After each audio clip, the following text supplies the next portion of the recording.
नमस्कार, बहुत स्वागत है आप सभी का। मैं हूं आपके साथ करिश्मा। कोरोना का दंश झेल चुके छत्तीसगढ़ में अब हालात बेहतर हैं। रोजाना आने वाले मामले इसकी गवाही भी दे रहे हैं। लेकिन सुकून के इन पलों के बीच दोबारा उस वक्त हड़कंप मच गया जब ये खबर सामने आई कि दुर्ग में एक दिन के अंदर ही करीब महीने भर के बाद 33 नए मामले सामने आए। इधर लगातार कोरोना के नए मामलों में गिरावट दर्ज की जा रही है और ऐसे में अचानक एक दिन में 33 नए मामलों का सामने आना चौंकाने वाली खबर है। और ये खबर साथ ही डराती इसलिए भी है क्योंकि तीसरी लहर की आशंका सभी जता रहे हैं। ऐसे में सवाल उठने लगा है कि कहीं दुर्ग में सामने आए 33 नए मामलों का कनेक्शन तीसरी लहर के आगाज से तो नहीं है। खबर इसलिए भी डराने वाली है क्योंकि अभी तक 33% से कम आबादी को छत्तीसगढ़ में वैक्सीनेट किया जा चुका है।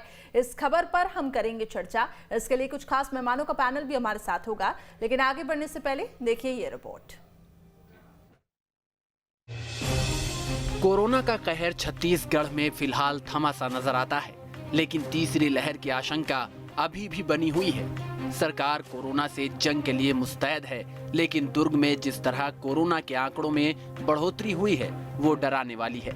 जी हां, तीसरी लहर की आशंका के बीच दुर्ग में कोरोना एक बार फिर पांव पसारने लगा है।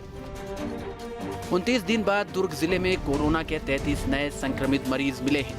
जिले में 17 जून को कोरोना के 36 मरीज मिले थे। इसके ठीक 29 दिन बाद शुक्रवार को 33 नए मरीज मिले हैं, जिसके बाद हड़कंप मच गया है। एकाएक मरीजों की संख्या बढ़ने के बाद जिला प्रशासन हरकत में आ गया है। पिपरापारा क्षेत्र को माइक्रो कंटेनमेंट जोन बना दिया गया है। संक्रमण को बढ़ने से रोकने के लिए 2 से ज्यादा मरीज मिलने वाले इलाके को कंटेनमेंट जोन घोषित किया जाएगा।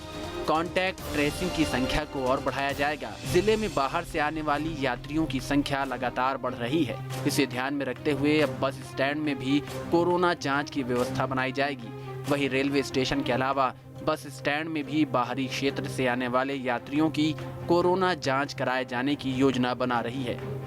स्वास्थ्य विभाग द्वारा जिले के निजी अस्पतालों में इलाज के लिए भर्ती कोरोना मरीजों की संख्या के बारे में भी जानकारी मंगाई जा रही है। दुर्ग से सामने आया आंकड़ा डराने वाला है। जिले में कोरोना की रफ्तार फिर तेज हो गई है। 2 हफ्तों के बाद अचानक कोरोना मरीजों की संख्या बढ़ने लगी है। पिछले 2 हफ्तों से रोजाना 10 से कम कोरोना के नए मामले सामने आ रहे थे। ऐसे में एकाएक 33 मामलों के सामने आने के बाद ये सवाल उठने लगा है कि कहीं ये तीसरी लहर की शुरुआत तो नहीं है। अगर हाँ, तो क्या सरकार इससे निपटने के लिए तैयार है? Team news state.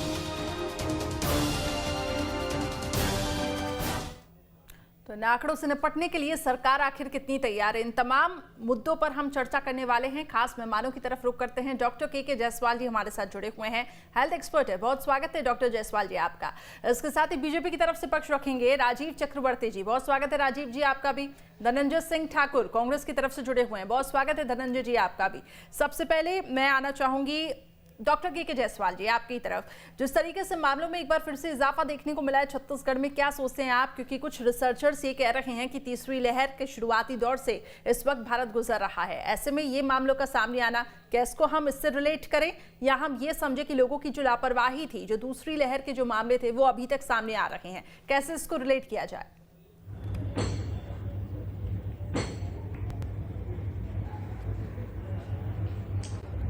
करिश्मा जी, कोरोना की तीसरी लहर जो है उसका अंदेशा तो पूरे देश में है, पूरे प्रदेश में है जी। और सबसे बड़ी बात यह है कि अभी दूसरी लहर पूरी रूप से खत्म नहीं हुई है। और जो अनलॉक की प्रक्रिया और कोरोना गाइडलाइन का पालन करना और कोरोना का जो प्रोटोकॉल है उसको पालन करने के लिए गवर्नमेंट की तरफ से गाइडलाइन जारी कर दी जाती है और कोरोना प्रोटोकॉल का पालन करने के लिए बहुत सारे नियम बना दिए जाते हैं। नियम बनाने के बाद क्या होता है कि जो कोरोना का गाइडलाइन का जो पालन करना है वो बेखौफ क्या है, मार्केट में घूमते हैं, शहर में घूमते हैं, लेकिन कोरोना प्रोटोकॉल को पालन करवाने के लिए जो शासन प्रशासन का जो अमला है वो गायब हो जाता है जी। मार्केट 10 बजे रात तक खोल दिए जाते हैं। दूसरी चीज ये है कि जो साइंटिस्ट और डॉक्टरों का जो एक कहना है, जो सोशल डिस्टेंसिंग और ओवर क्राउडिंग का जो मतलब है, उसका जो एक संख्या होनी चाहिए, उसको वो कम होना चाहिए, कहीं भी क्राउडिंग नहीं होनी चाहिए। लेकिन बेखौफ रैलियां चल रही हैं, स्वागत समारोह चल रहे हैं, उनके लिए कोई गाइडलाइन, कोई प्रोटोकॉल नहीं है। और इसी कारण जो है दुर्ग में जो 33 केस निकले हैं, पुलिस ट्रेनिंग स्कूल राजनांदगांव में कल 30 केस निकले जी। बिलासपुर में 25 केस निकले। ये साफ साफ संकेत कर रहा है कि कोरोना की तीसरी लहर आने में ज्यादा समय नहीं लगा है और न ही ज्यादा समय है। ये बहुत बड़ा संकेत है खतरे का। गवर्नमेंट जो है दावे करती है लेकिन अमल कुछ नहीं होता, और ये जो है इस समय का जो तीसरी लहर रहेगी वो उससे अगर दूसरी लहर से जिन लोगों ने सबक नहीं लिया वो तीसरी लहर सबके लिए घातक होगी, चाहे वो कोई भी किसी भी वर्ग का व्यक्ति क्यों ना हो। फिर वही बात होगी जो दूसरी लहर में हुई थी। बिल्कुल आपने ठीक कहा। जब तक डिस्टेंसिंग और जब तक कोरोना गाइडलाइन का पालन कड़ाई से नहीं किया जाएगा, कड़ाई से जब तक नहीं किया जाएगा, क्योंकि जनता मानने वाली नहीं है, और इसके लिए क्या है कि बहुत स्ट्रिक्ट होना पड़ेगा, बहुत कड़ाई से कदम उठाना पड़ेगा। ठीक है, मैं लौटूंगी आपके पास। धनंजय सिंह ठाकुर जी, क्या तैयारियां हैं आपकी? अब तो मामले एक बार फिर से बढ़ने लगे और दुर्ग, राजनांदगांव ये वो जिले थे जो एक बहुत बड़े हॉटस्पॉट भी थे। इसको धीरे धीरे करके यहाँ से पूरी सिचुएशन को ओवरकम किया गया, लेकिन फिर से यहाँ पे मामलों ने दस्तक दे दी है। क्या कहेंगे आप, सरकार आखिर कितनी तैयार है? देखिए करिश्मा जी, कोरोना महामारी की पहली लहर आई तो ही हमारी सरकार ने पूरी तैयारी किया, उसके बाद दूसरी लहर से भी हमने निपटने में कामयाबी हासिल की है। और स्वाभाविक सी बात है, जो तीसरी लहर की जो आहट देश भर में बताई जा रही है उसको भी लेके हमारी सरकार पूरी तरीके से सजग है, जागरूक है। प्रॉपर आप देखेंगे टेस्टिंग किया जा रहा है, इसलिए तो आप देखेंगे कि दुर्ग में, बिलासपुर में या नांदगांव में जो पेशेंट जो पाए जा रहे हैं वो टेस्टिंग करने के कारण ही बाहर निकल रहे हैं। स्वाभाविक सी बात है, टेस्टिंग कराया जा रहा है। दूसरी ओर से जागरूकता बहुत बड़ा इसका माध्यम है कि हमको कोरोना महामारी से कैसे बचना है। ठीक है सर, मास्क लगवाना है। तो अगर आप लोग अगर टेस्टिंग नहीं करते हैं, मामले सामने नहीं आते हैं, तो सरकार इसको उपलब्धि बताती है कि छत्तीसगढ़ में हमने पूरे मामलों पर कंट्रोल कर दिया है। अब मामलों में इजाफा हो रहा है तो आप कह रहे हैं कि टेस्टिंग बढ़ाई गई है तभी ये मामले सामने आ रहे हैं, क्या हम ऐसा समझे इसको? जी, मैंने ऐसा कहा कि जो रेगुलर हमारे राज्य में टेस्टिंग हो रहा है, हमने टेस्टिंग कभी बंद नहीं किया है। कोरोना को महामारी को हमने कभी खत्म घोषित नहीं किया है और लगातार हम देखेंगे, इसलिए हमने सुविधाएं डेवलप करने का काम किया है। अभी जो तीसरी लहर को लेकर जो आहट आ रही है, जिसके लिए जो गाइडलाइन है कोरोना की, हमको चाइल्ड के लिए हॉस्पिटल की व्यवस्था करनी है, ऑक्सीजन की, बेड्स की, दवाइयों की और उसके जो लैब की अलग से व्यवस्था करनी है, सारी चीजों सरकार उस काम पे लगी हुई है। और मैंने कहा ना, हम तो एक सख्ती के साथ इसमें काम कर रहे हैं। और अगर जो टेस्टिंग जो हो रहा है उसके कारण ही तो सारी चीजें सामने आ रही है, तो स्वाभाविक सी बात है हमारी सरकार जो काम कर रही है उसे सामने जी जा रहे हैं। और सबसे बड़ी बात अच्छी है कि इसमें डेल्टा वेरिएंट का जो मामला है वो अब तक छत्तीसगढ़ में नहीं आया है। निश्चित तौर पर महामारी के जो सिम्टम्स पाए जाते हैं वो उस प्रकार के पाए जा रहे हैं, और जहां भी इस प्रकार की चीजें आ रही सरकार उस पर कार्रवाई कर रही है। उस क्षेत्र को क्वारंटाइन एरिया घोषित किया जा रहा है, उस क्षेत्र को लॉक किया जा रहा है, वहां के आसपास के लोगों की प्रॉपर टेस्ट की जा रही है, उनकी कहाँ संपर्क हो उनसे टेस्ट किया जा रहा है, दवाइयां दी जा रही है। स्वाभाविक से सरकार पूरी तरीके से काम कर रही है इसमें। ठीक है, राजीव चक्रवर्ती जी, ये जो मामले सामने आ रहे हैं, ये कहना है सरकार के प्रवक्ता हमारे साथ जो जुड़े हुए हैं उनका ये साफ तौर से कहना है कि टेस्टिंग बढ़ाई गई है और टेस्टिंग लगातार की जा रही है, जिसके चलते ये मामले सामने आ रहे हैं। कैसे देखते हैं आप विपक्ष होने के नाते? करिश्मा जी, दूसरी लहर में दुर्भाग्यपूर्ण न केवल मैंने बल्कि बहुत सारे लोगों ने अपने घर के जीवित और कमाऊ को तो खोया है और बहुत कम उम्र के लोग चले गए। लेकिन छत्तीसगढ़ की सरकार से आपके चैनल के माध्यम से निवेदन है कि तीसरी लहर आने के पहले आज जो हम 33 देखते हैं, 30 देखते हैं, ये अनुभव रहा है कि ये गुणात्मक रूप से नहीं वर्गानुपात से बढ़ते हैं। 144 लोग 1244 लोग में कन्वर्ट हो जाते हैं, फिर 12,000 में कन्वर्ट हो जाते हैं। उसके पहले हम अस्पतालों की व्यवस्था कर ले, और जो वैक्सीनेशन आज 7% है डबल डोज वालों की, ये सरकार कहती कि हम वैक्सीनेशन हमको मिल नहीं रहा है केंद्र से, ये बात वो बात, लेकिन इन सबसे परे हटकर व्यापक रूप से वैक्सीनेशन करे सरकार। और आज लेकिन ये जिम्मेदारी तो केंद्र सरकार की अब है ना, खोल दिया गया है। राजीव जी, ये जिम्मेदारी तो केंद्र सरकार की है ना, ड्राइव तो अब केंद्र सरकार के हाथ में है। तो सरकार अब वहां से जिस तरीके से व्यवस्थाएं राज्य सरकार करेगी, लेकिन जो जिम्मेदारी बनती है वो तो अब केंद्र की बनती है ना इसमें। नहीं, देखिए, जिम्मेदारी से कोई भाग नहीं सकता। केंद्र सरकार बहुत गंभीर है और एक गाड़ी के दो पहिए हैं, दोनों को मिलकर काम करना होगा। तो फिर क्यों राज्य सरकार ये बार बार आरोप लगाती है कि छत्तीसगढ़ में वैक्सीनेशन की कमी है? इसको लेकर सीएम भूपेश बघेल पत्र भी लिखते हैं, क्यों ऐसी चीजें फिर सामने आती हैं? करिश्मा जी, आप देखिएगा, दूसरे किसी राज्य के मुख्यमंत्री इतना अनर्गल प्रचार नहीं करते जितने हमारे मुख्यमंत्री जी करते हैं। यही दुख है कि कोरोना को लेकर सजगता की और स्पष्ट एक नीतियों की आवश्यकता है। आज 10 बजे से मार्केट को शुरू कर दिया गया है। वैक्सीनेशन सबसे पिछड़ा हुआ है छत्तीसगढ़ राज्य में, तो हर बात पे आप केंद्र के ऊपर उंगली उठा दें और अपने कर्तव्य की इतिश्री कर ले, तो ऐसे राजनीति नहीं होती। सिंह ठाकुर जी, क्या कोरोना के मामले को लेके राजनीति, जैसे अभी एक्सपर्ट कहा, तो आपके एक्सपर्ट आए थे, उन्होंने भी कहा कि सख्ती बरतनी होगी, लोगों को समझाना होगा, जो सोशल डिस्टेंसिंग है, मास्क। हम तो देखते हैं कि सरकारी समारोह में भीड़ है, क्या आम जनता के पास क्या मैसेज जा रहा है? जब सरकार के नुमाइंदे, सरकार के अफसर, सरकार के नेता, निगम मंडल के चेयरमैन खुलेआम भीड़ आयोजित कर रहे हैं, तो इस प्रकार से ये संदेश नहीं जाता है। नरेंद्र सिंह ठाकुर जी, क्या जवाब देंगे आप? का विषय है कि हमको इससे बचना होगा, भीड़ से बचना होगा, वैक्सीनेशन बढ़ानी होगी, अस्पतालों की संख्या बढ़ानी होगी। लेकिन हम देख रहे हैं कि जितने कोविड सेंटर थे सबको बंद कर दिए गए हैं। तो कम से कम कोरोना के मामले में राजनीति ना हो, केंद्र के साथ तालमेल बनाकर, समन्वय बनाकर, इससे हमें लड़ना होगा कोरोना से। मेरा ऑडियो पहुंच रहा है धनंजय जी आपके पास?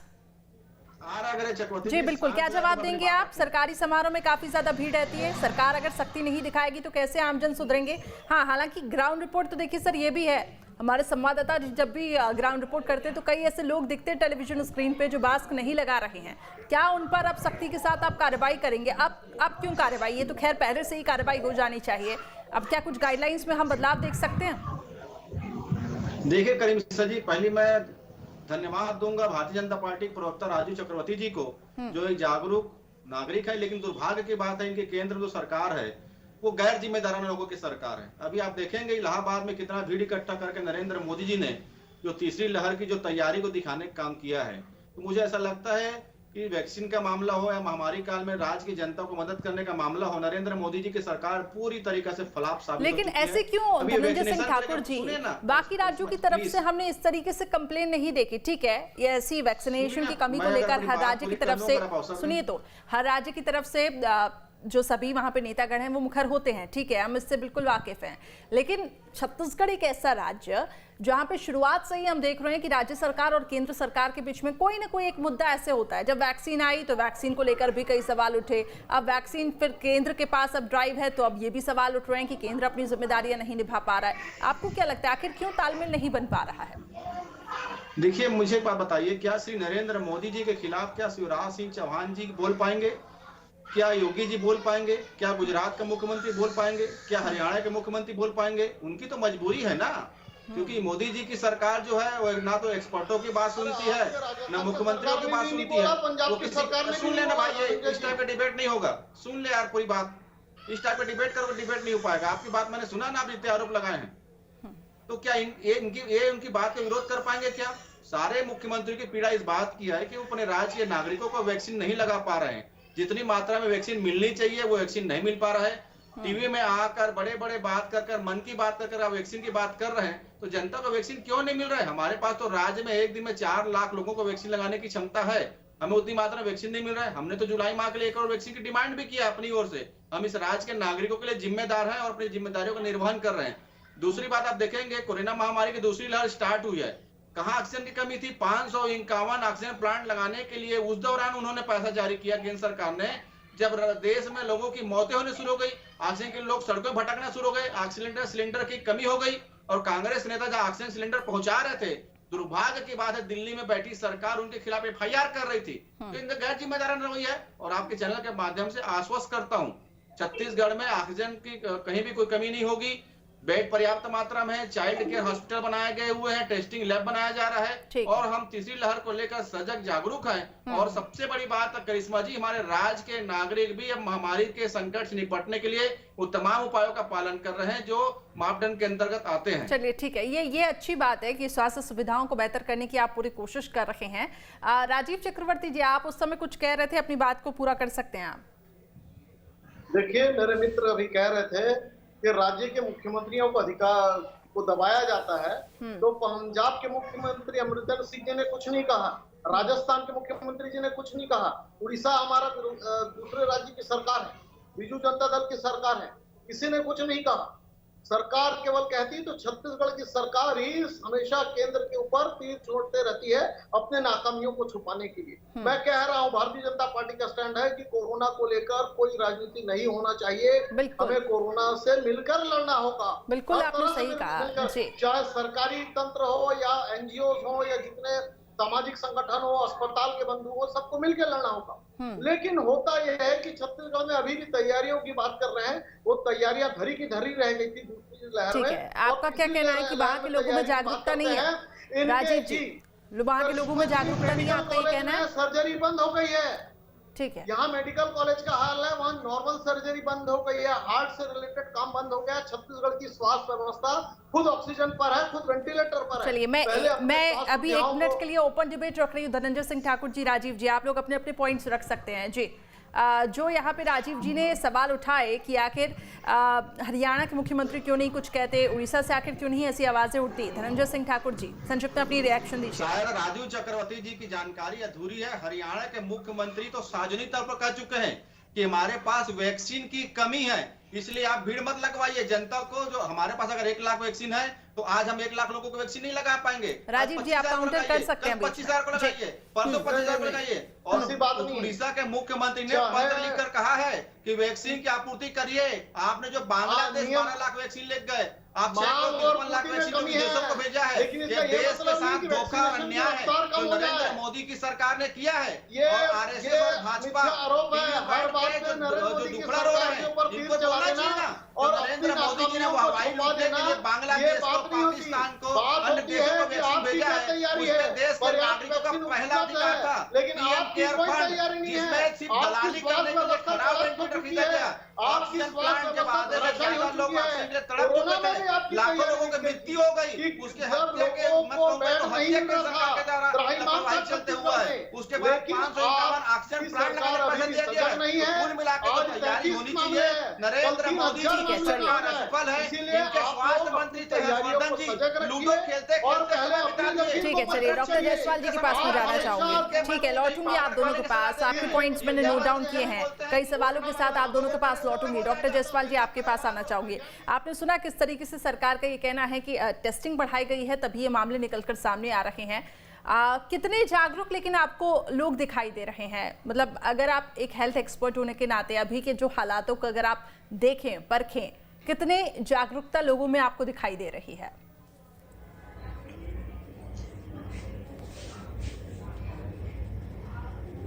करिश्मा जी, जागरूकता की बात है तो मैं ये कहना चाहूंगा कि अभी जागरूकता की कुछ कमी तो है, क्योंकि ग्रामीण क्षेत्रों में अभी भी लोग जागरूक नहीं हुए हैं।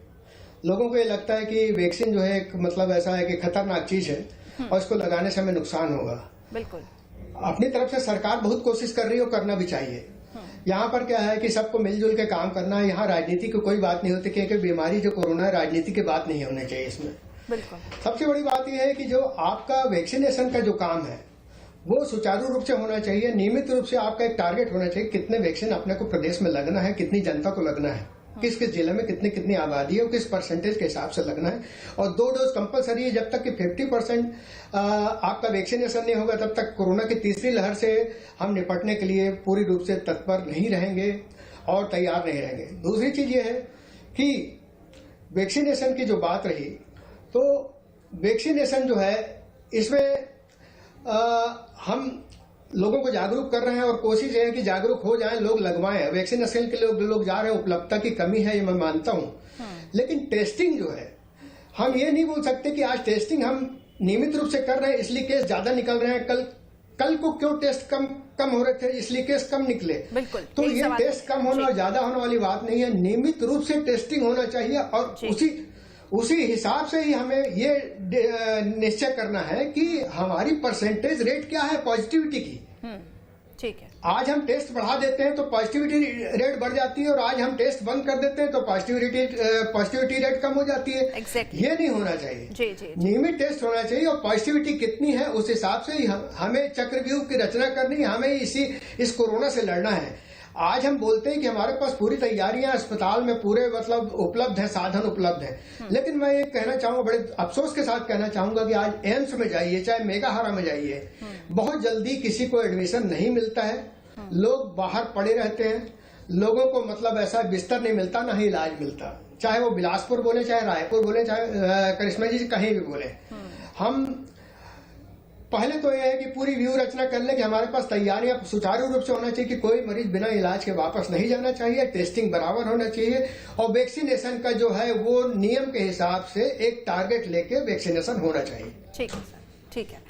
धनंजय सिंह ठाकुर जी, देखिए यही सवाल मेरा भी था, हेल्थ एक्सपर्ट भी वही सवाल उठा रहे हैं। आप टेस्टिंग कम कर देते हैं तो फिर बोलते हैं छत्तीसगढ़ में जो संक्रमण दर है वो 0 से भी नीचे पहुंच चुका है, 0.06 ऐसे आंकड़े निकलकर सामने आते हैं। अब आप कह रहे हैं टेस्टिंग की जा रही है तो आंकड़े सामने आ रहे हैं। इस टेस्टिंग को नियमित रूप से करिए ना सर, टेस्टिंग का जो आंकड़ा है वो नियमित रूप से जारी करें ताकि विपक्ष को भी समझ आए कि हाँ टेस्टिंग हो रही है। और जो दूसरा सवाल था वो ये कि जो व्यवस्थाएं हैं अस्पताल की वो आखिर कितनी मेंटेन आपने की है, क्योंकि हमने देखा दूसरी लहर में जब मामले तेजी से बढ़े तो आपके पास ये तर्क था कि रायपुर पर लोड बढ़ता जा रहा है, तो ये कमी तो निकल कर सामने आई थी ना कि छोटे छोटे जिलों में वो व्यवस्थाएं नहीं थी और तभी रायपुर पर पूरा लोड पड़ा था।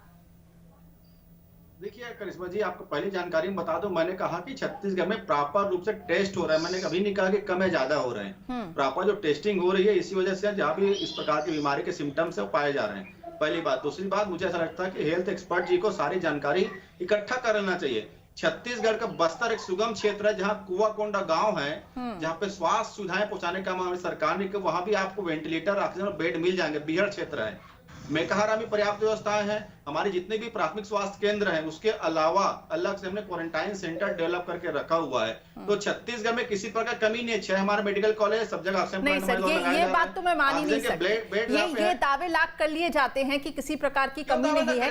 नहीं सर, चाहे वो हर राज्य हो, मैं छत्तीसगढ़ को यहाँ पे पॉइंट आउट नहीं कर रही हूँ। हमारी कोई गलती नहीं है। जी नहीं, मैं बिल्कुल। हमारी इस महामारी काल में किसी भी पेशेंट को बेड के लिए भटकना नहीं पड़ा है, किसी को ऑक्सीजन के लिए भटकना नहीं पड़ा है। वाह वाह वाह, सफेद झूठ धनंजय जी, ये आप वो झूठ बोलने का नरेंद्र मोदी जी का है, वो झूठ बोलने का नरेंद्र मोदी जी का, भारतीय जनता पार्टी का है।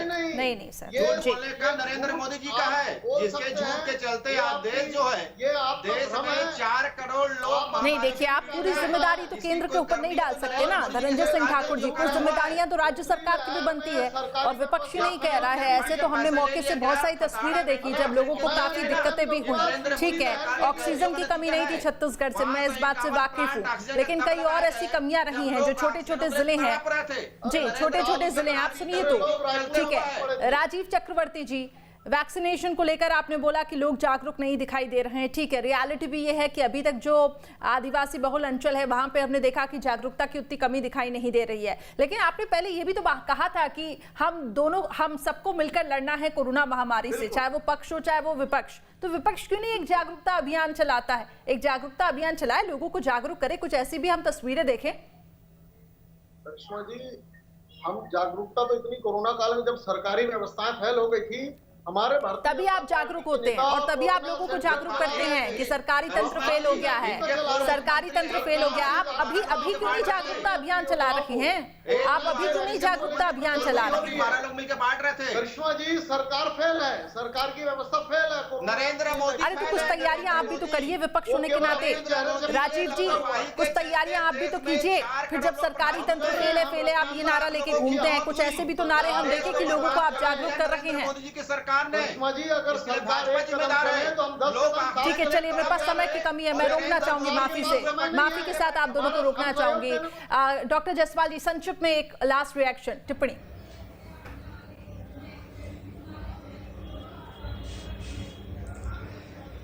करिश्मा जी, मेरी ये टिप्पणी है, मैं नहीं चाहता या नहीं बताना चाहता कि कहाँ कैसे फिगर है, क्या है, कहाँ स्वास्थ्य व्यवस्थाएं कैसी हैं जी, और कहाँ रिमोट एरिया में, आदिवासी एरिया में कहाँ कैसी कैसी सुविधाएं हैं जी। मैं इसमें राजनीति वाली कोई बात नहीं करना चाहता। मैं एक हेल्थ एक्सपर्ट हूँ। मैं हेल्थ एक्सपर्ट होने के नाते ये कहूंगा कि नियमित टेस्टिंग, नियमित वैक्सीनेशन, ठीक, और नियमित एडमिशन, नियमित मतलब व्यूह रचना और नियमित कोरोना गाइडलाइन का पालन, अगर ये सब चीजें अगर नियमित रूप से हो रही हैं तो कोरोना से हम लड़ सकते हैं। बाकी राजनीति अपनी जगह है, लेकिन मेडिकल साइंस इसके लिए परमिशन चलिए, नहीं ठीक देता है कि सर। कोरोना में कोई राजनीति होना चाहिए। बिल्कुल आपने सही कहा कि कोरोना जैसी महामारी में राजनीति नहीं होना चाहिए। बहुत बहुत शुक्रिया आप तीनों मेहमानों का हमारे साथ जुड़ने के लिए। लेकिन बहुत जरूरी है इस वक्त लोगों को वैक्सीनेशन के प्रति जागरूक रहने की, नहीं तो दूसरी लहर में जो हमने कहर देखा, ऐसा ना हो कि तीसरी लहर में वो कहर बन के टूटे। फिलहाल खास पेशकश में